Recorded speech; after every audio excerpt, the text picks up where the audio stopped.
সেই ছোট থেকে অভ্যাস বৃষ্টি হলেই মনে হয় কিছু না কিছু খাই। আর বৃষ্টি তো আমার দারুণ লাগে। বৃষ্টিতে শুধু কাঁথামুড়ি দিয়ে শুয়ে থাকবো আর ঘুমাবো।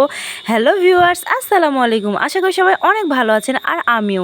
ঝুম বৃষ্টি হচ্ছে দেখতেই পাচ্ছেন। আর আমাদের মাটির বাড়ি দেখেন কি অবস্থা। গ্রামের বৃষ্টি মানে সুন্দর। আর টিনের চালে বৃষ্টির শব্দকে মানে পৃথিবীর সব মিউজিককে হার মানায়। একদম কি আর বলবো, আমার তো অনেক ভালো লাগে। আর বৃষ্টি হলে মনে হয় কী খাবো। বাসায় সেরকম কিছু ছিলও না। আমার মেয়ের নুডলস ছিল এক প্যাকেটের মতো, এই নুডলসটাই রান্না করছিলাম। তো বললাম মানে ভাবলাম যে একবারে রান্না করি, আমার তো খেতে ইচ্ছে করছে, কি আর করব। আর মেয়ে শুধু একাই খাবে নাকি, আমরা কি খেতে পারি না? এ বলে আমি নুডলসটা সিদ্ধ করতে দিয়ে দিলাম। আর এদিকে মেয়ের বাবার সাথে মেয়ে যাবে ঘুরতে। বৃষ্টি এখন থেমে গেছে, এই জন্য আর কি আমার মেয়েকে আমি রেডি করে দিলাম।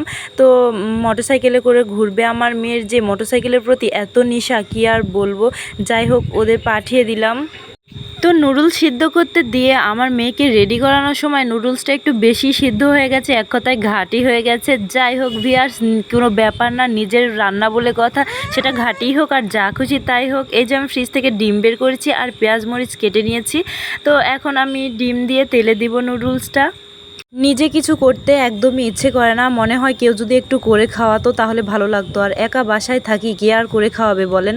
আর মায়ের বাসায় যদি থাকতাম মা করে খাওয়াতো। যাই হোক, কিছু করার নাই। আর এগুলো স্পাইসি খাবারগুলো আমার বেশি ভালো লাগে খেতে, একবারে মুখরোচক এক কথায়। যাই হোক, আমার ফাইনালি ডিমটা আমি তেলে ভেজে নিচ্ছি। ভালোভাবে তেলে ভেজে নিতে হবে, নাছাড়া মানে গন্ধ লাগবে এক কথায়। এই তো দেখেন কি অবস্থা গাইস, ডিমের একদম মানে একবারে নুডলসের ঘাঁটি। যাই হোক, নিজের রান্না বলে কথা দারুণ। তবে যতই ঘাঁটি হোক না কেন, রান্না কিন্তু দারুণ হয়েছিল, খেতে খেতে কিন্তু ভীষণ দারুণ হয়েছিল। তো আমার বর তো খাচ্ছিলই খালি, আর আমিও খেয়ে নিয়েছি। যাই হোক, একটু বেশি সিদ্ধ হয়ে যাওয়ার কারণে এরকম হয়ে গেছে।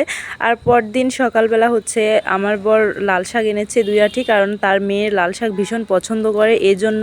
আর ফ্রিজে পটল ছিল, লাল শাক ভাজি করব আর পটল আলু একটু পেঁয়াজ দিয়ে ছোট মাছের চচ্চড়ি করব, এজন্য পটলটা আমি কেটে নিচ্ছিলাম।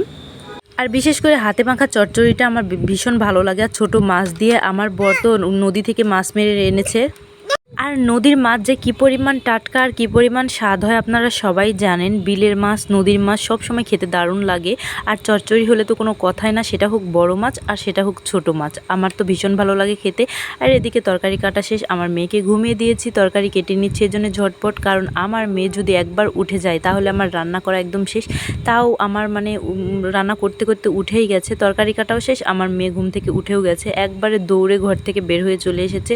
যাই হোক, আমি তরকারি কাটা শেষে এখন আমি তরকারি আর পেঁয়াজ একটু বেশি করে নিয়েছি। পেঁয়াজগুলো একটু ভালোভাবে তারপরে ধুয়ে নিব, কারণ মানে পেঁয়াজ দিলে বেশি ভালো লাগবে খেতে। চচ্চড়িতে যত বেশি পেঁয়াজ দিবেন তত বেশি ভালো লাগবে খেতে। তো আমি এখন ধুয়ে তুলে নিচ্ছি।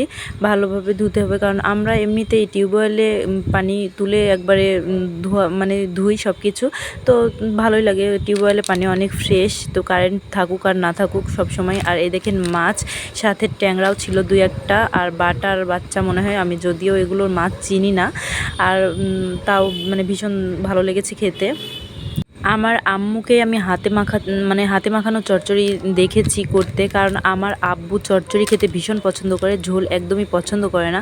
তো আমি এখন সবগুলো মশলা দিয়ে মাখিয়ে নিচ্ছি, মাখিয়ে চড়িয়ে দিব।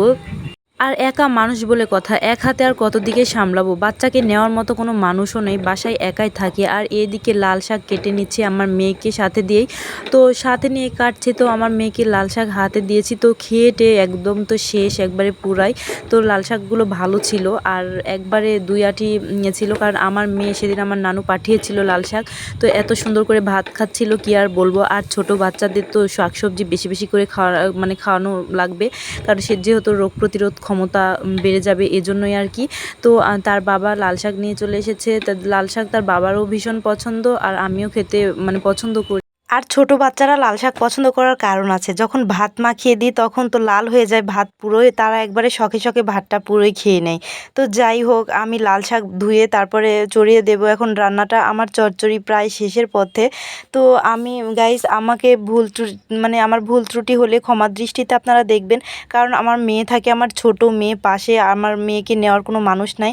এজন্য অনেক সময় ভয়েস দেওয়ার সময় সে সব সময় চুপচাপ থাকে না, অনেক সময় চিল্লাচিল্লি করে। জন্যই আর কি, ক্ষমা দৃষ্টিতে দেখবেন। তো লাল শাক ধুয়ে এখন আমি উঠিয়ে নিচ্ছি। তো আর এদিকে তরকারিতে বলক চলে এসেছে, আর একটু ঝোলটা মেরে নিব আমি। ঝোলটা একটু বেশি হয়ে গেছে দেওয়া, যদিও আর ফ্রিজে অনেক দিন পটল ছিল, সেদ্ধ হবে না, এই জন্যই আমি ঝোল একটু বেশি করেই দিয়েছি। আর দেখেন সুন্দর কালার এসেছে। আর এদিকে আমি লাল শাকটা এখন তেলে দিয়ে নিচ্ছি পেঁয়াজ আর রসুন দিয়ে।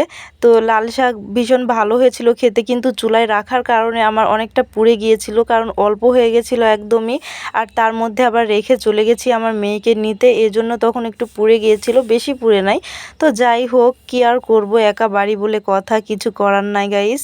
তো আমার ভিডিওটা আপনাদের ভালো লেগে থাকলে অবশ্যই পাশে থাকবেন। এই যে দেখেন লাল শাক একবার, আর আমি বুঝি না, যখনই বাজার থেকে লাল শাক কিনে আনে তখন যে পরিমাণ লাল থাকে, সেদ্ধ করার পরে কেন একবারে সবুজের মতো হয়ে যায় জানি না। মানে আগের দিনে আমাদের সময় যেরকম লালটা ছিল শাক, মানে ভাত মাখালে পুরোই লাল হয়ে যেত, এখন আর এরকম হয় না, জানি না কেন, যুগের পরিবর্তন, সব মেডিসিন ওষুধের কারণে। যাই হোক, দারুণ হয়েছিল আলহামদুলিল্লাহ খাবারটা। তো আমার ভিডিও ভালো লাগলে অবশ্যই পাশে থাকবেন। আজকে এ পর্যন্ত, দেখা হবে নতুন কোনো ভিডিওতে। আল্লাহ হাফেজ।